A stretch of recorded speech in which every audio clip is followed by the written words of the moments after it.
Hello. Today, we will learn about the phrasal verb free somebody up.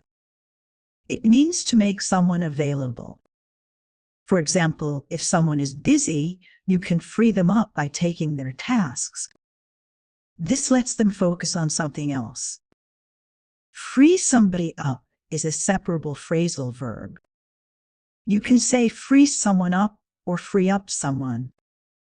Both are correct. Let's see some examples. You can say, I need to free Sarah up for the meeting.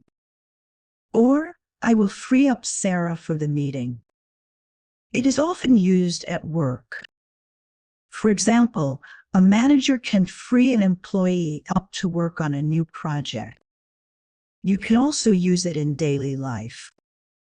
For example, can you free me up this afternoon?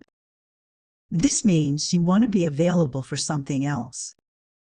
Remember, don't say free up me. That is wrong. Always put the person between free and up, or after both words. Now, try to use free somebody up in your own sentences.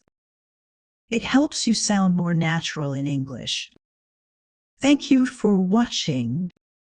See you next time.